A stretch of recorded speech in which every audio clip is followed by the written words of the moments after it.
Railway station पर एक train कई दिनों से रखी हुई थी। एक बड़ा कबूतर उस पर अपना घोंसला बनाता है, फिर उसी घोंसले में अंडे देता है और कुछ दिनों में अंडों से नन्हे चूजे निकलते हैं। कबूतर खुश था। एक दिन कबूतर दाना लेने जाती है, तभी अचानक ट्रेन चल पड़ी और काफी दूर निकल गई। जब कबूतर आती तो देखती है कि ट्रेन वहां नहीं होती है। कबूतर अपने बच्चों को हर तरफ ढूंढने लगती है।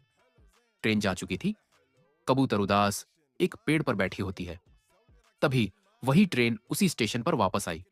कबूतर खुश हो गई और फिर कबूतर ने अपना घोंसला पेड़ पर बना लिया और फिर कबूतर रोने लगी, फिर लाइक सब्सक्राइब नहीं किया।